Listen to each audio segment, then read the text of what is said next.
میرے مالک نے ارشاد فرمایا وَمِنَ اللَّيْلِ فَتَهَجَّدْ بِهِ نَافِلَةً لَكَ۔ اے پیارے حبیب، آپ کے لیے رات کے لمحات میں تہجد کو اضافی طور پر فرض قرار دیا گیا ہے۔ عَسَىٰ أَن يَبْعَثَكَ رَبُّكَ مَقَامًا مَحْمُودًا، ان قریب آپ کا رب آپ کو مقام محمود پر فائز فرمائے گا۔ سبحان اللہ۔ وہ مقام محمود کیا ہے؟ فرمایا مقام محمود ہی الشفاعہ، وہ مقام شفاعت ہے۔ واہ واہ سبحان اللہ۔ معروف روایت سے اپنی گفتگو کو زینت بخشتے ہیں۔ سرکار صلی اللہ علیہ وآلہ وسلم کی ایک کنیز ہے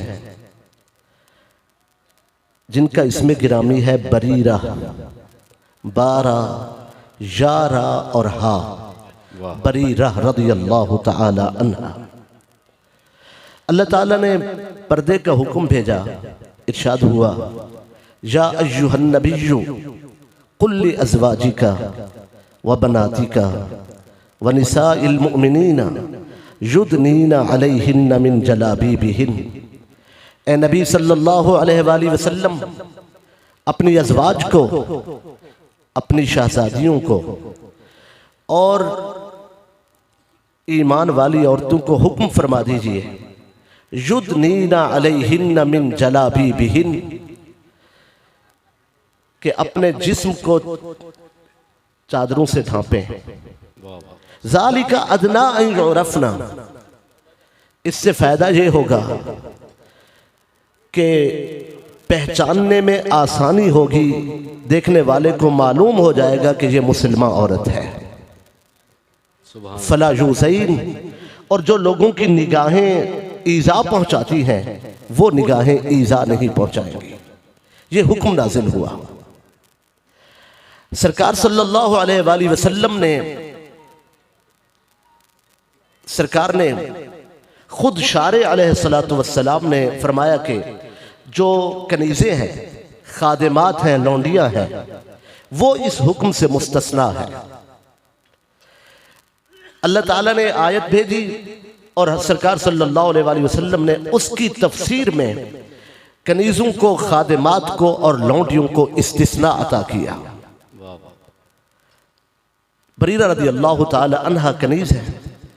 کنیزوں کے مخصوص حالات کے پیش نظر رحمت والے نبی نے ان کی آسانی کے لیے ارشاد فرمایا کہ اگر وہ ایسا نہ کر سکیں تو ان پر گرفت نہیں ہوگی۔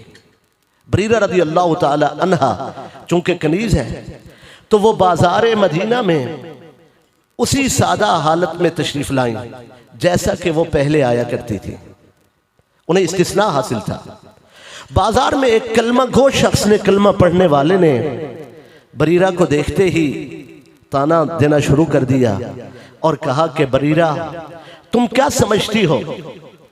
تمہیں کیا بھروسہ ہے کہ سرکار صلی اللہ علیہ وآلہ وسلم تمہاری شفاعت کریں گے اور حضور تمہیں بخشوا کر جنت میں لے جائیں گے؟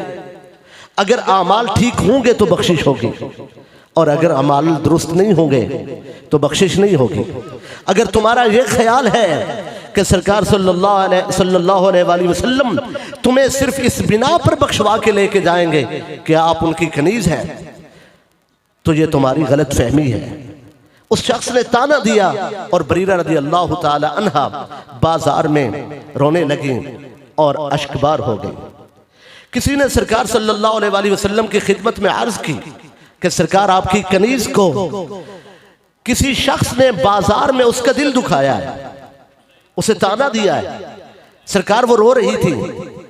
سرکار صلی اللہ علیہ وآلہ وسلم گھر تشریف لے آئے، کنیز صحن میں داخل ہوئی، حضور کا چہرہ دیکھا اور دیکھتے ہی بے ساختہ رو پڑی۔ ان کا رونا تھا۔ حضور صلی اللہ علیہ وآلہ وسلم نے فرمایا بریرہ کیوں رو رہی ہو؟ عرض کی سرکار میں آپ کے در کی کنیز ہوں اور مجھے کلمہ پڑھنے والے شخص نے تانا دیا ہے کہ تم کیا سمجھتی ہو کہ سرکار تمہیں بخشوا کے لے جائیں گے؟ لجپال میں اس لیے رو رہی ہوں، اگر آپ نے ہمیں نہیں بخشوانا تو پھر کس کو بخشوا کے لے جانا ہے؟ واہ واہ واہ سبحان اللہ. جب حضور صلی اللہ علیہ وآلہ وسلم نے سنا، سرکار اٹھ کر کھڑے ہو گئے، اور لجپال جب مسجد نبوی میں تشریف لاتے تھے تو حضور سرکار کے مبارک عمامہ پر، حضور کی دستار پر ایک چادر ہوتی تھی. جب سرکار جہاد کے لیے، جہاد کا اعلان کرنے کے لیے تشریف لاتے تو وہ چادر کندھوں پر ہوتی تھی، اور اس کا ایک سرا کندھے پر اور ایک سرا فرش زمین پر ہوتا تھا. آج جب سرکار صلی اللہ علیہ وآلہ وسلم تشریف لائے تو حضور نے اپنی چادر کو نہیں سنبھالا. سرکار کی چادر کا ایک سرا کندھے پر تھا اور ایک سرا زمین پہ لٹک رہا تھا، اور سرکار مسجد میں داخل ہو گئے. صحابہ کرام نے یہ سمجھا کہ شاید اعلان جہاد ہو رہا ہے. بھئی آج کفار کے خلاف تو اعلان جہاد نہیں تھا، مگر منکرین شفاعت کے خلاف اعلان جہاد، منکرین شفاعت کے خلاف اعلان جہاد ہو رہا تھا. سرکار تشریف لائے اور حضور صلی اللہ علیہ وآلہ وسلم منبر پر تشریف فرما ہو گئے، اور صحابی کو حکم دیا کہ انصاری صحابی کی چھت پہ چڑھ جاؤ اور لوگوں کو بلاؤ کہ لوگ جمع ہو جائیں. اور ایک ہجوم ہو گیا، اجتماع ہو گیا، لوگ جمع ہو گئے، اور سرور انبیاء فخر کائنات صلی اللہ علیہ وآلہ وسلم حضور منبر پر جلوہ فرما ہوئے. حمد و ثنا کے بعد سلطان انبیاء صلی اللہ علیہ وآلہ وسلم نے ایک سوال کیا، ہجوم سے پوچھا، صحابہ کرام سے فرمایا من انا، بتاؤ میں کون ہوں؟ سب نے عرض کی یا رسول اللہ انت محمد رسول رب العالمین، سرکار آپ اللہ کے رسول ہیں، آپ نبیوں کے امام ہیں، آپ آخری نبی ہیں، سرکار آپ صاحب مقام ہیں، سرکار آپ کا عز و شرف ساری کائنات سے زیادہ، لجپال آپ کی عظمت پر سلام ہو، سرکار آپ ہمارے آقا و مولا ہیں. سرکار صلی اللہ علیہ وآلہ وسلم نے اسی پر جلال، سرکار کا چہرہ پر جلال تھا، سرکار نے اسی انداز میں پھر فرمایا نعم ولیکن من انا، یہ ٹھیک ہے لیکن بتاؤ میں کون ہوں؟ صحابہ کرام نے سرکار صلی اللہ علیہ وآلہ وسلم کا چہرہ دیکھا اور عرض کی سرکار انت محمد، سرکار آپ محمد ہیں ابن عبداللہ وابن عبد المطلب، آپ محمد بن عبداللہ ہیں، آپ ابن عبد المطلب ہیں، سرکار آپ فرزند عبداللہ ہیں، جگر گوش ہے عبد المطلب ہیں، لجپال آپ کا رتبہ بلند ہے، آپ صاحب مقام ہیں.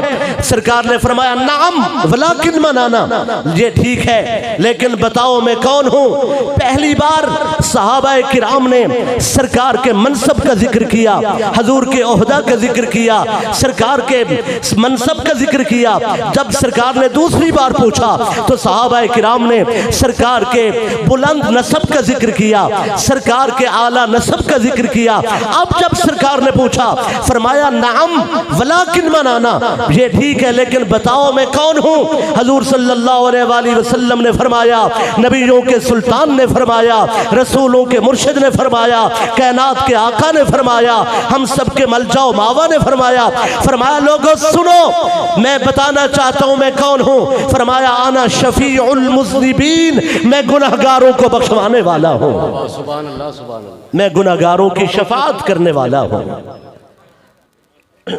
سبحان اللہ سبحان اللہ. ایک بار ذرا جاگ کر فرما دیجئے سبحان اللہ. اگر میری بات ہجوم تک پہنچ رہی ہے تو ذرا ہاتھ بلند کر کے فرما دیجئے سبحان اللہ. جی ماشاء اللہ. اللہ اکبر.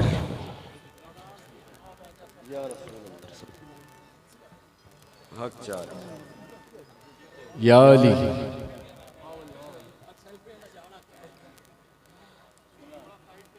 جی بسم اللہ. فرمایا میں گناہگاروں کی شفاعت کرنے والا.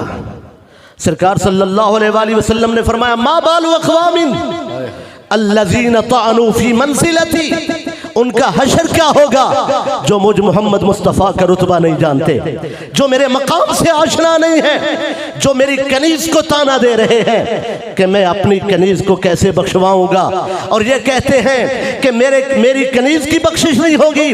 سرکار صلی اللہ علیہ وآلہ وسلم نے فرمایا لوگوں سنو انا اولو من تنشق قبرہ، سب سے پہلے جس کی مزار کے دروازے کھلیں گے وہ میں محمد مصطفیٰ ہوں.